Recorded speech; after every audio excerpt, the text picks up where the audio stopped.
दोस्तों हम फिर से लेकर आ चुके हैं आप लोगों के लिए शाम की सभी ताजा और बड़ी खबरें। फटाफट अंदाज में एक एक करके बताएंगे आज देश और दुनिया से क्या बड़ी खबरें निकलकर सामने आ रही हैं। लेकिन दोस्तों अगर आपने अभी तक प्लीज हमारे दूसरे चैनल को सब्सक्राइब नहीं किया है MDY न्यूज में, तो दोस्तों आप सब्सक्राइब कर सकते हैं। यही होम पर ही आपको दिख जाएगा दूसरा चैनल, तो इसको ज्यादा से ज्यादा सब्सक्राइब कीजिए ताकि अगर हम आपको इस चैनल पर अपडेट ना दे पाए तो दूसरे चैनल पर दे दें। चलिए फिलहाल एक नजर डाल लेते हैं सुर्खियों पर। किसान नेता राकेश टिकैत की सरकार को चेतावनी, बोले अगर सरकार ने कृषि कानून वापस लाने की कोशिश की तो फिर से होगा एक बार बड़ा आंदोलन। वहीं पर अगली बड़ी खबर में हम आपको बताएंगे राहुल गांधी का केंद्र सरकार पर बड़ा हमला, बोले फिलहाल प्रधानमंत्री नरेंद्र मोदी ने महंगाई को लोगों के ऊपर थोप दिया है, इसके बारे में आपको बताएंगे। वहीं पर दोस्तों राजस्थान सरकार ने खोली मोदी सरकार की पोल। दरअसल जो इतने दिन से फेक न्यूज चलाई जा रही है कि राजस्थान सरकार ने मंदिर का द्वार गेट गिरवा दिया, दरअसल दोस्तों किसी और ने नहीं बल्कि खुद भाजपा ने गिरवाया। जी हाँ, बताएंगे कैसे केंद्र सरकार के अंडर में आता है वो। वहीं पर अगली बड़ी खबर में हम आपको बताएंगे दोस्तों पंजाब सरकार आई एक्शन की मूड में, सभी कच्चे कर्मचारियों की जाएगी पक्की नौकरी, इसके बारे में आपको बताएंगे। वहीं पर अगली बड़ी खबर में हम आपको बताएंगे दोस्तों उद्धव ठाकरे का मोदी सरकार पर फूटा गुस्सा, बोले फर्जी कार्रवाई कर रही बीजेपी की सरकार, इसके बारे में भी आपको बताएंगे। वहीं पर अगली बड़ी खबर में हम आपको बताएंगे दोस्तों द कश्मीर फाइल्स को लेकर बिल बिला रही है भाजपा, राजस्थान में भी करवाना चाह रही है फिल्म को रिलीज, बताएंगे कैसे जो यहां पर गहलोत ने रोक लगा रखी है। वहीं पर अगली बड़ी खबर में हम आपको बताएंगे दोस्तों जी दरअसल आपको बता दें भारतीय जनता पार्टी को लग सकता है बड़ा झटका। इस बार दोस्तों आपको बता दें गुजरात में सारे पटेल समाज को कांग्रेस अपने अंडर में लेने की कोशिश कर रही है, क्योंकि वहां पर सारा खेल जो वोटों का है वो पटेलों पर ही टिका हुआ है, इसके बारे में भी बताएंगे। वहीं पर अगली बड़ी खबर में हम आपको बताएंगे इमरान मसूद का मोदी सरकार पर बड़ा हमला, बोले फिलहाल इस सरकार की वजह से ही, जी इस सरकार की वजह से ही हम चुनाव हारे हैं, इसने ईवीएम में जमकर घोटाले किए हैं, इसके बारे में भी बताएंगे। तो सारी खबरें फटाफट अंदाज में एक एक कर देंगे। फिलहाल खैर चलिए बढ़ते हैं सबसे पहली और सबसे बड़ी खबर की ओर। दरअसल दोस्तों आपको बता दें किसान नेता राकेश टिकैत की सरकार को चेतावनी, बोले अगर सरकार ने दोबारा कृषि कानून लाने की कोशिश की तो इस बार किसान उठेगा नहीं, जी हाँ सरकार को हटा देगा। राकेश टिकैत ने कहा कि सरकार फिर से एक बार एक्टिव हो गई है, वो काले कानून फिर से लाने की कोशिश कर रही है। दरअसल दोस्तों कल एक रिपोर्ट सौंपी गई थी, उस रिपोर्ट में यह हवाला दिया गया कि 80% के लगभग जो किसान संगठन थे वो इस काले कानून के साथ थे, जबकि दोस्तों आपने हमने देखा है कि इस काले कानून के साथ में कोई भी नहीं था। और ये जिन लोगों ने दोस्तों को सुप्रीम कोर्ट में ये कमेटी की रिपोर्ट सौंपी, ये कोई और लोग नहीं बल्कि मोदी के सबसे बड़े हिमायती हैं।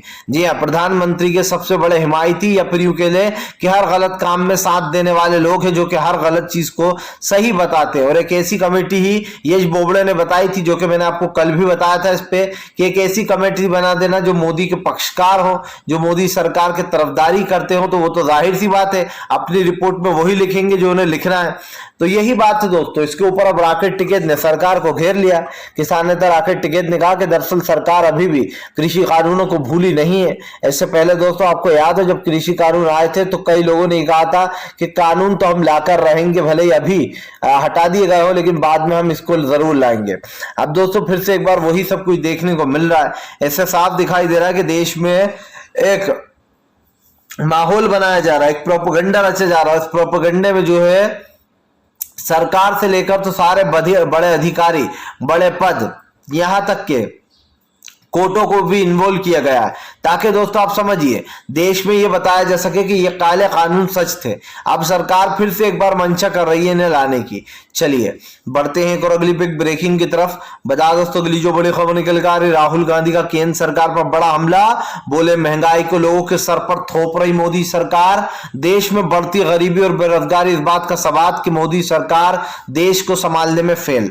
दरअसल दोस्तों भले ही मोदी सरकार चुनाव इन पिन पौने तीन कर इधर उधर जीत रही हो, लेकिन दोस्तों देश को संभालने में मोदी सरकार फेल हो गई है। और ये हम नहीं दोस्तों, ये खुद एक अमेरिका की रिपोर्ट भी कहती है कि मोदी सरकार देश को संभालने में असफल रही है। सबसे बड़ी बात यह कि देश में बेरोजगारी और भुखमरी बढ़ी है। देश में जो भुखमरी की संख्या लगातार बढ़ती चली जा रही है दोस्तों, उसको लेकर सरकार आए दिन घिरती चली जाती है। यही कारण है जो भारतीय जनता पार्टी के ऊपर आम जनता का गुस्सा भी लगातार फूट रहा है। पहले भी दोस्तों हमने आपको बताया है कि सरकार की नाकामी यहीं पर झलक जाती है कि बेरोजगारी की संख्या चरम स्तर पर पहुंच गई है। आप देखिए पेट्रोल डीजल के लगातार अब दाम बढ़ाए जाएंगे। अगर आप इस गलतफहमी में हैं कि बस सरकार ने एक बार पेट्रोल डीजल के दाम बढ़ा दिए अब कुछ नहीं होगा, तो ये समझ लीजिए कि अब तो 1-1 रुपए से शुरुआत हुई है। अब तो वापस से डीजल और पेट्रोल के दाम जो बढ़ना शुरू होंगे, तो पहले तो दोस्तों 50 या 40 रुपए तक पेट्रोल के दाम बढ़ा दिए जाएंगे और उसके बाद आपको खुश करने के लिए फिर से 50 और 60 रुपए बढ़े हुए में से 10-5 रुपए कम कर दिए जाएंगे एक्साइज ड्यूटी में से, और फिर से आप लोगों को बेवकूफ बनाकर यह कहा जाएगा कि देखिए सरकार ने पैसा कम कर दिया है। अब सरकार ने सीधा सा फॉर्मूला ढूंढ लिया कि पहले खूब पैसे बढ़ाओ, लगातार बढ़ाते जाओ, जब जनता जमकर आलोचना करती रहे, जब 50-60 रुपए पेट्रोल के बढ़ जाए उसके बाद जनता को मूर्ख बनाने के लिए 5 से 10 रुपए कम कर दो ताकि जनता को लगे देखो सरकार ने पेट्रोल और डीजल पर पैसा कम कर दिया। यह है सरकार का मास्टर प्लान और यही है मास्टर स्ट्रोक। अब अगर आप सोच रहे हैं कि सरकार को सत्ता मिलाकर हमने बहुत बड़ी गलती की, तो यह बात सच है, आपने गलती ही की है सरकार को सत्ता मिलाकर। चलिए बढ़ते हैं एक और अगली ब्रेकिंग की तरफ। बता दोस्तों अगली जो बड़ी खबर निकल कर आ रही, ममता बनर्जी का मोदी सरकार पर बड़ा हमला। बोले हमारी हिंसा को बाद में देखें, हमारे बंगाल को पहले, अपने उत्तर प्रदेश को देख लें। आए दिन लोगों की मौतें हो रही हैं, 12 लोगों को मौत के घाट उतार दिया, जी हाँ, यूपी में, लेकिन उसके बारे में केंद्र सरकार बात नहीं करेगी। ममता बनर्जी का कहना है कि सब कुछ बीजेपी के मुताबिक होता है। बीजेपी जानबूझकर उन मुद्दों को उठाती है जिसमें उसको लगता है कि उसको वोट मिलेंगे। आपको बताता चलो दोस्तों, पश्चिम बंगाल में जो यहाँ पर घेमा घेमी मच गई है, जी हाँ, कई लोगों की जो है बंगाल में मौत भी हो गई है। अब इसी के साथ दोस्तों आपको बता दें, ममता बनर्जी को जी हाँ 10 घर फूके गए, उसमें 6 लोगों की मौत भी हो गई, जिसके बाद ये साफ है कि ममता बनर्जी को बीजेपी घेरने में लग गई है। अब ममता बनर्जी ने उल्टा बीजेपी के ऊपर ही हमला बोल दिया है। दीदी ने कहा कि बीजेपी का काम है आग में बाग लगाना और वो वही करेगी। वो हमारे बंगाल को छोड़े, यहाँ के लोगों को तो हम संभाल लेंगे, पहले अपने उत्तर प्रदेश में जाए और वहां पर देखें। जैसे ही योगी क्या बुलडोजर की सरकार बनी वैसे ही 10 लोगों की हत्या हो गई एक साथ। अब आप समझिए दोस्तों, उत्तर प्रदेश में लगातार इस तरीके की खबरें निकल कर आ रही हैं। कभी 4 लोग एक साथ मारे गए, कभी किसी के साथ रेप हो गया। अभी एक जो है मामला निकलकर सामने आया, एक छोटी सी बच्ची के साथ रेप की खबर निकलकर सामने आई है। तो इस तरीके की खबरें उत्तर प्रदेश से आए दिन आ रही है। लेकिन दोस्तों मोदी सरकार अपना जो है यहाँ पर घर छोड़कर दूसरों घरों में झांक रहा, क्या हो रहा है भैया, पहले अपने घर में देख लो, है ना, क्या हो रहा है उत्तर प्रदेश में, किस तरीके के हालात बन रहे हैं। बाबा का बुलडोजर जैसे ही आया वैसे ही दोस्तों लड़कियां असुरक्षित महसूस करने लगी, वापस से उसी तरीके की घटनाएं होने लगी बच्चियों के साथ जो पहले हो रही थी। तो क्या दोस्तों इस बात को आप और हम गलत साबित कर सकते हैं कि बाबा का बुलडोजर लोगों के लिए बहुत ही हानिकारक है, और जिस तरीके से ये चीज हो रही है ये आपको और हमें साफ दिखाई दे रहा है। चलिए बढ़ते हैं एक और अगली बिग ब्रेकिंग। दोस्तों अगली जो बड़ी खबर निकल कर आ रही जी है, दरअसल दोस्तों आपको अब उद्धव ठाकरे के ऊपर दोस्तों छापेमारी शुरू, महाराष्ट्र की सरकार गिराने की तैयारी। दरअसल दोस्तों आपको बता दें, महाराष्ट्र में जो है यहाँ पर अब ताबड़तोड़ एक्शन लिया गया है। उद्धव ठाकरे के साले के घर पर दोस्तों आपको बता दें 6.5 करोड़ की जो यहाँ पर संपत्ति पर रेड डाली गई है। बताया जा रहा है ईडी ने जो यहाँ पर ये छापेमारी की और उसमें 6 करोड़ की संपत्ति, 6.5 करोड़ की 6.5 की संपत्ति को जो है यहाँ पर दोस्तों सील कर दिया गया है। आपको बताते चले दोस्तों, उद्धव ठाकरे ने पहले ही कहा था कि बीजेपी एक बड़ा प्लान बना रही है वो महाराष्ट्र की सरकार गिराने के लिए, और दोस्तों दिख भी रहा है। अब देखिए जहां जहां पर बीजेपी की सरकार नहीं है वहां वहां बीजेपी दोस्तों छापेमारी करती है, एनआई, ईडी और सीबीआई को पीछे लगा देती है। अब ऐसा ही कुछ दोस्तों महाराष्ट्र में देखने को मिल रहा है। आप अच्छे से जानते हैं कि महाराष्ट्र में उद्धव ठाकरे की सरकार है और बीजेपी दोस्तों हर मुमकिन कोशिश करेगी कि वो किसी भी तरीके से महाराष्ट्र में सरकार को गिरा दे, और यही सब कुछ होता हुआ दिखाई दे रहा है। शिवसेना जो है दोस्तों वो किस तरीके से एक्टिव है ये हम सब जानते हैं। संजय रावत ने बीजेपी के ऊपर निशाना साधते हुए कहा कि ये सब कुछ बीजेपी के प्लान का ही हिस्सा है, वो महाराष्ट्र की सरकार गिराकर अपनी सरकार बनाना चाहते हैं।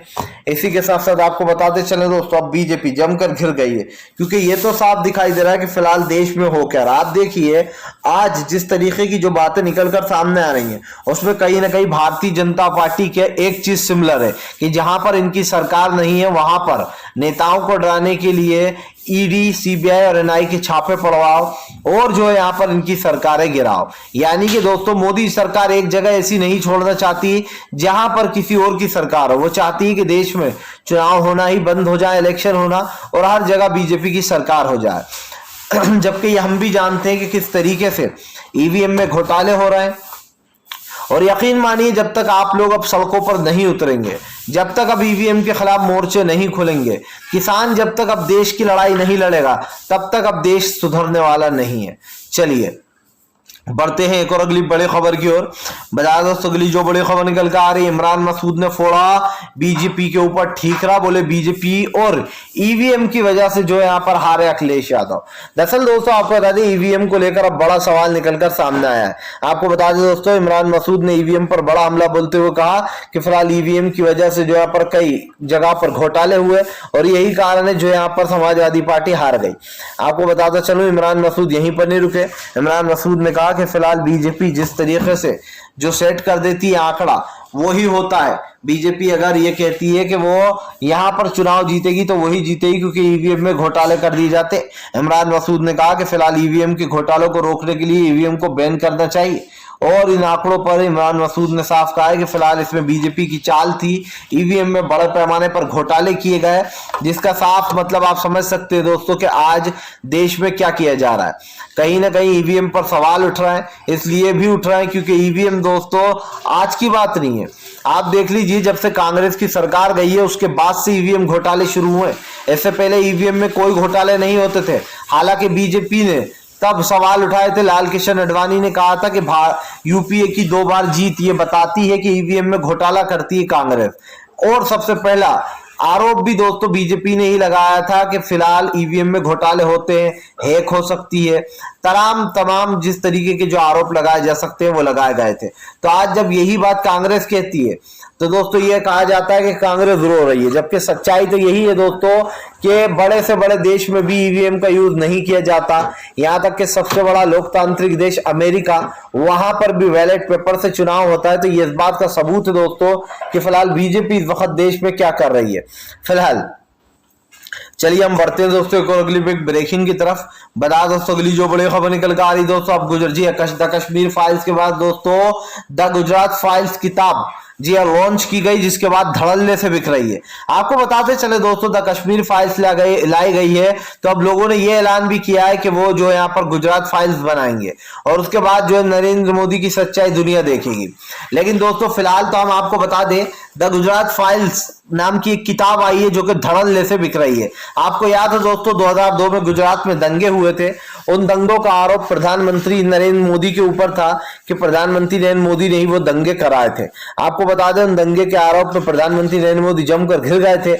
हालत ये हो गई थी कि नरेंद्र मोदी को सुना था सजा भी मिलने वाली थी, लेकिन शरद पवार और जो है यहाँ पर दोस्तों उन दिनों शरद पवार ने उनको जेल नहीं जाने दिया था और मनमोहन सिंह साहब उन दिनों प्रधानमंत्री थे, उन्होंने बचाया था किसी तरीके से ये कह सकते हैं। लेकिन यहाँ पर ये साफ पता चला था दोस्तों कि गुजरात दंगों में जो यहाँ पर खुद पीएम नरेंद्र मोदी का हाथ था। और दूसरी तरफ गृह मंत्री अमित शाह को तड़ीपार भी किया गया था कई मामलों में। आपको याद हो कि राणा अयूब जिनके ऊपर आज जगह जगह ईडी के छापे मारे जाते हैं, राणा अयूब के जो पैसे भी जब्त कर लिए गए हैं वही राणा अयूब थी जिन्होंने अमित शाह को जेल कराई थी। और यही कारण है दोस्तों जो बीजेपी की अब गुजरात फाइल से रूह कब्ज हो रही है। कश्मीर फाइल्स तो ये ले आए, लेकिन अब मोदी सरकार की भी तो पोल खिले। विपक्ष ने तो ऐलान कर दिया कि वो गुजरात फाइल लाएंगे। लेकिन दोस्तों आप समझिए कांग्रेस की जैसे ही सरकार आएगी तो बीजेपी के खिलाफ कांग्रेस को भी एक ऐसा ही जो है यहाँ पर एक एजेंडा चलाना चाहिए। इसलिए क्योंकि दोस्तों अगर एक्सपोज की बात आई है तो बीजेपी को एक्सपोज करना चाहिए, बीजेपी के ऊपर फिल्में बनना चाहिए, जगह जगह इनको एक्सपोज करना चाहिए कि इनके राज्यों में कहाँ कहाँ दंगे हुए, कहाँ कहाँ कितने फसाद हुए। दोस्तों ये बात तो साफ है और इसीलिए अब द कश्मीर फाइल्स के बाद दोस्तों द गुजरात फाइल्स नाम की किताब धड़ल्ले से बिक रही है क्योंकि लोग जानने को रुचित हैं कि फिलहाल इसमें हुआ क्या है। चलिए बढ़ते हैं एक और अगली बिग ब्रेकिंग की तरफ।